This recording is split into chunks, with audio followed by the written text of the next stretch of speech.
voice-controlled home assistants. You know those little home pods designed to do everything from telling you how cold it is outside to turning on your TV and the lights, but which one is right for you? Here to help us pick the right assistant is CNET senior editor Brian Tong. And Brian, I'm so glad you're here. Hi, Maria. Because I got one of these little things over the Christmas holiday, and I don't even know where to begin. Where do we begin with this stuff? Well, I want to tell the audience that's watching right now, this is not high-tech air fresheners today. They look like it. These are actually voice assistants, right? This could be a Febreze, but it's not. So what we want to do is really explain what is the smart speaker and what they do. Yeah. And there's a few products here that we're going to kind of break down a little bit for you because you want to figure out which one is best for you. What did you get during the holiday? I got the Amazon Echo Dot. Okay, well, I think we're going to talk about that, right? I think you made a good choice. All right, but first of all, we're going to start off with the newest smart speaker. This is Apple's HomePod. It looks like a roll of toilet paper or a big marshmallow you can roast. It is actually the best sounding, or arguably one of the best sounding speakers of these ones on this table. Do you want to hear a little something? Just to... So this is, hello Siri.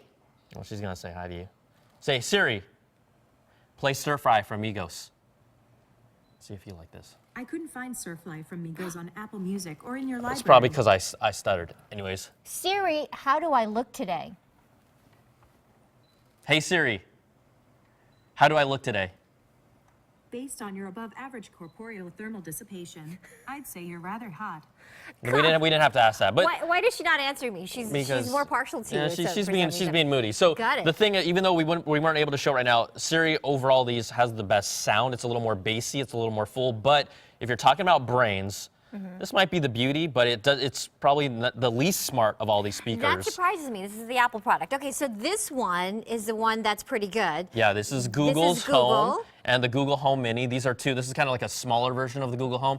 This is its own smart assistant. Really, the two smartest ones we have on the table are the Google Home and then the Amazon. We have a variety of Amazon Echo products, but this is the Echo Show, and this is the Echo Standard, kind of like the new generation of it. So what we wanted to do is kind of at least show the audience a little bit of how they answer things. These are the two that these are going to be the two that stand out the most. The standouts. This one. So why don't we ask it a question like, how about this? Hey Google, pick a number. Okay. Have a little fun with it. 32. So they have a little charm to it. I want you to ask, you know. Amazon, no, it's Alexa, right? I was going to say Amazon. Alexa, flip a coin. You've got tails. Okay, they said tails here. Hey Google, flip a coin. Sure. Ah, see, there's tails. See, her head turned over. She's like, oh, I heard a coin flip. There's a difference between Alexa and Google in this case. And this is just a little example, but really beyond that, Google has the brains of Google in it. They have all that information from Google Search, from how we use it. It can connect to your contacts, calendars. It's really the smartest of the two, but the place where Amazon has a great advantage here is they've been around the longest, so they are connected to the most smart home devices. So if you're someone who wants to connect more light bulbs to your home, door locks, home cameras, thermostats, the Amazon platform is the most compatible. It's also really smart.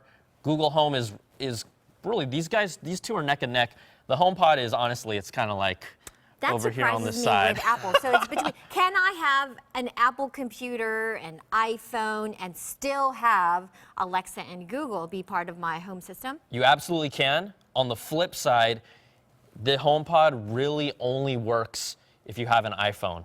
And it doesn't talk to any other services. In fact, you can't even, if you have an Android, if you have an Android phone, you can't even play music to this speaker. So that's out then. It's like, how does this do with ordering pizza or an Uber? So that's one of the cool things that, at least specifically, Amazon started. They call these things skills, and basically you can do things like ask for an Uber, you can ask for a pizza.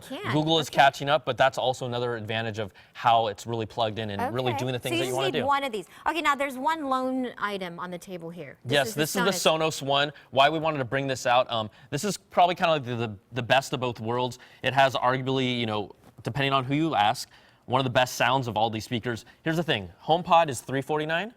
This Google Home is $129. Oh, that's better. This Amazon, let's look at this Amazon Echo. The normal one is $99.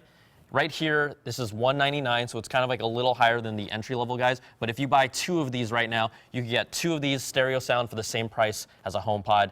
And it has the brains of Alexa in here. It is also expected to get the brains of Google inside as well. So the Sonos One is arguably the most compelling one for any type of user who's trying to get involved in this smart home. Interesting. So any one of us could just buy this and just set it up pretty quickly, right? But you're It just good with depends- yeah. It just depends on how many items you have that are compatible. Yeah, and you're good with the already. Dot. The Dot was a great get. The Dot was the a Dot good was get great. for I'm me. just letting you know. Can you come over and set it up for me? I mean, Just I help me. guess. That's what my mom asks me all the time. Right. Well, that helps me a lot. Of course, this is all, there's a lot of information here. Just go to our website to get more. Just go to foxla.com or go to our Facebook page, Fox LA. Brian, thanks so much Thanks, for breaking Maria. it down Appreciate for it. us. Appreciate This is it. great.